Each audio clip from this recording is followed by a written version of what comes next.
What's up, metal and heavy music fans? It's Flight of Icarus again with MetalTrenches.com. As always, if you haven't already, please do subscribe to the channel and like the video if you enjoy it. But it is time to do yet another tier list, one of my favorite things to do just for fun. And today the topic is going to be Lamb of God. As always, I'm going to kind of start from the very beginning here, and we have to go back to 1999 with Burn the Priest. So this was before the band was even called Lamb of God, but for all intents and purposes, same band.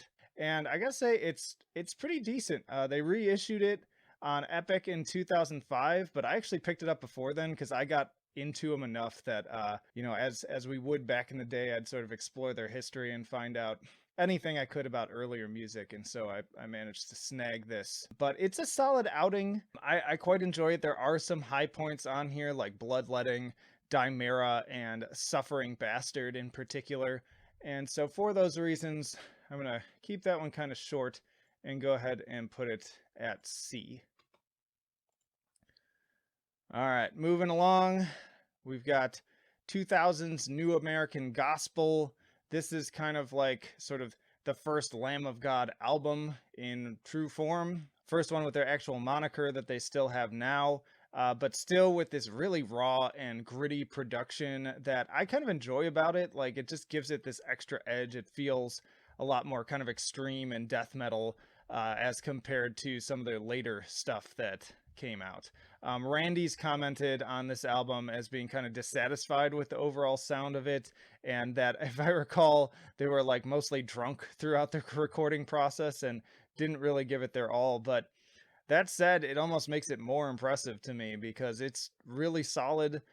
Lots of great, memorable material, mainstay stuff that they like to play live quite a bit. Of course, you've got Black Label, In the Absence of the Sacred, Letter to the Unborn, Terror and Hubris in the House of Frank Pollard, The Subtle Art of Murder and Persuasion, Pariah, and also if you have the Japanese track Nippon, also great. And another thing I like about this album is lots of pig squealing fun going on here. That's something I kind of wish they did more of, but Randy more or less kind of abandons it as he gets further and further into the discography. But all said and done, it's a really solid. I still kind of call it a debut because it is more or less their first album. I almost consider Burn the Priest to be kind of like a demo, but yeah, it's an A. It's a really solid piece of work, but not as solid though as 2003's As the Palaces Burn. Now, for my money, this is Lamb of God's best album, hands down. I made a whole episode of bands that changed my life, really going into detail on this one. So if you want to hear extended thoughts on that, definitely check out that episode. I will link it with a card. But yeah, this is just an incredible album. I know many say that Ashes of the Wake is Lamb of God's best album, and it's definitely close, but for my money, this is the one. Like, this is the one that got me into them. I remember particularly catching the first time Headbangers Ball played the 11th Hour music video, and I was just awestruck and completely hooked from then on.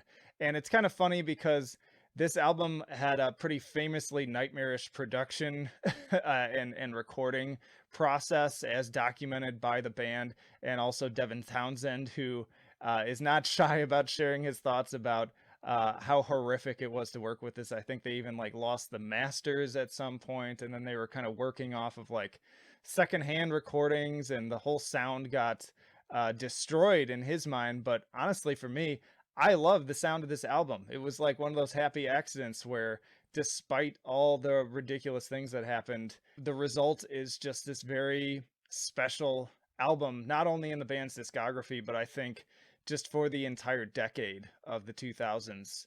A very important album, and I love how just dark and raw and ugly it sounds. Like, it literally sounds like it's just choking you throughout the entire process. And God damn, is it consistent. Every single song on this album is just absolutely incredible. There's no denying it. And I could go on and on about every single track on here, but some of my personal faves, of course, 11th Hour, Ruin, As the Palaces Burn, and For Your Malice. So many incredible vocal moments and lyrical moments on here. A lot of just scream along.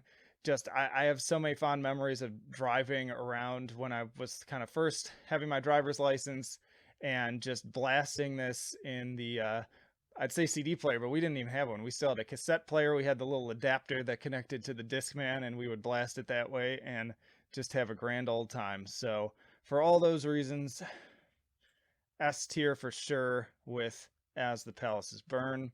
And again, check out that other video if you want to hear kind of more thoughts on this. And also, as I referenced, we got 2004's Ashes of the Wake. And so even though, you know, I think that As the Palaces Burn is the superior album, this is definitely a very close second. And it's by like a minuscule amount. Both of these albums have most of my favorite tracks from the band that I still listen to this day. Both are extremely consistent.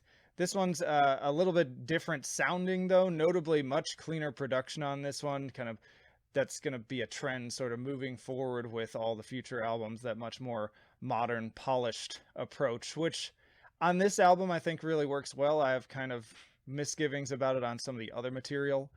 This album was also inspired by the Iraq War, in case you didn't know that. Just a random little factoid, although I think it's kind of clear in some of the lyrics. Highly anticipated for most of us, I think, especially with how good As the Palaces Burn was, and we were not disappointed. It was, of course, laid to rest, and I don't know how many of you, I'd love to hear in the comments how many of you at least tried to learn the main riff to that. I knew tons and tons of people, myself included, that spent a lot of time trying to master that right down to the little pinch harmonic that they throw in there. And goddamn, is that a good song. Also, Hourglass, Now You've Got Something to Die For, Break You. Again, a lot of great anthemic vocal scream along moments that to this day I have so much fun with. And so, again, for all those reasons, also S tier. Those are definitely my top two Lamb of God albums, no questions asked, and everything below them has a pretty decent gap. Like those form the high mark for. But let's continue to forge on with 2006 Sacrament. And Sacrament's a good album, but to me this sort of started to signal a drop in quality from their prior material. I guess at this point I had pretty damn high expectations given how good those last two albums in particular were. And so ultimately my reaction to this album was letdown, is the best way I can describe it. Lamb of God was probably also my favorite band at the time. It's hard to really nail that down, but they're definitely up there, probably in the top 5. And so this album just like, it didn't quite do it for me for a lot of reasons. For one, the production feels kind of muddy and inconsistent, which I guess sounds kind of funny considering how much I love As the Palaces Burn and its production job, but something about this one just like it doesn't work, and each song kind of sounds a little different. Like especially like Walk With Me in Hell sounds different in terms of production than a lot of the other tracks. Maybe it's just me, but that always kind of bugged me. And the songwriting feels equally inconsistent too. It starts off really strong in the first half with, again, Walk With Me in Hell, Redneck, Pathetic, but after that things start to kind of taper off, and the second half is just not particularly memorable in my opinion. I also was not a big fan of the more kind of Pantera-esque vocal direction that Randy was going in on this one. And even though I quite enjoy Pantera, it's just I like Randy's more sort of death metal style that he all stuck to. He definitely had a lot of roots in kind of death and grindcore, and a lot of that's missing here. It goes more into that kind of yowling direction that I'm just not a huge fan of. There's certain artists that I really love. Of course, like Alice in Chains, absolute classic. Loved Lane Staley's vocals, but only certain people can be as cool as Lane and pull those off. And I just don't think Randy's always in that tier of of singers, so to speak, because we are getting into like singing territory as opposed to just screaming. This album's grown on me over the years, but when it came out I absolutely hated it. Ultimately I still have to kind of give it a C. It's not the album I tend to reach for when I'm really wanting to listen to Lamb of God, but of course there are some classic tracks on there that I continue to include in my playlists. Alrighty, let's go to 2009 with Wrath. Wrath, man, like that's another one where I was sorely disappointed. If Sacrament was disappointing, Wrath was just like, okay, I'm done. Like, I kind of mentioned this in the Darkest Hour tier list. I hit a wall with them where I was just like, yep, that's it for me. Abandoned ship. Like, I guess, like, this band just isn't going to do it for me anymore. And so I guess not to bury the lead, this is my least favorite Lamb of God album. Put it at D tier. And the thing is, it's not a bad album. It's just kind of boring. Like, and I've had a lot of people argue with me on this. So again, I'd love to hear in the comments differing opinions on this album. But ultimately, it's just, it feels kind of bland. It feels generic. The songwriting feels very phoned in, and it's all fine. Like, there are some cool riffs on here, but they feel kind of recycled. The production just doesn't sort of leap out at you like their better material does. This was the first album theirs that I didn't end up buying. And it wasn't until a long time later that I picked up like a used copy for like $3, and I was like, all right, fine, I'll give this another chance. And since then, again, this is another one that's sort of grown on me, but it's still my least favorite, but it has its moments. You've got In Your Words, Fake Messiah, Dead Seeds, and yeah, the riffs on those are fun, they're good, but it's not good enough. It's not near on par with any of this other stuff. And yes, I would even put it below Burn the Priest, because I love the heaviness of Burn the Priest that I still feel like it's just not quite there. That album just like is very lukewarm, I guess is the best word I can use to describe it. But thankfully, also like Darkest Hour, band made a turnaround for me in a big way with 2012's Resolution. I went into this with very low expectations given how I felt about the previous two albums. And man, was not only was I pleasantly surprised, but I was like, damn, like seems like these guys got a new kick of creativity, a new lease on life. Like maybe their just circumstances were better while they were recording this album. I don't know. Something about it just worked a lot better. It also is one of kind of their more diverse albums. I feel like each song has like a little bit of different something to offer. They toy with a lot of different kind of subgenres and styles melded into their usual groove metal sound. And what I love the most is this brought back a lot of Randy's kind of heavier root vocal influences from back in the day. We even, if I recall, we get some pig squeals on here. We get more kind of death metal vocals.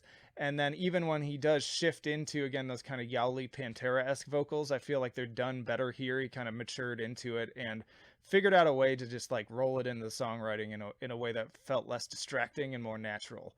And then just lots of great songs all over this thing. You've got Desolation, The Undertow, Terminally Unique, and of course the final track, King Me, which is one of my favorite Lamb of God tracks. Put it in my top 10 for sure. I love the symphonic elements on this. It's definitely probably their most epic song that they've ever done. And I was kind of hoping they'd toy with this a little bit more. But for now, this is kind of the only time they've gone this more almost like Dimmu Borgir-esque direction. But I think it works really well. And I listen to that song over and over again and continue to. So all that said, it's not quite S tier, but honestly, I would put it at an A. Like that feels pretty fair to me. One of the main albums that I'll reach for to go back to, and probably my favorite of kind of their post 2010s material. And that brings us to Sturm und Drang in 2015.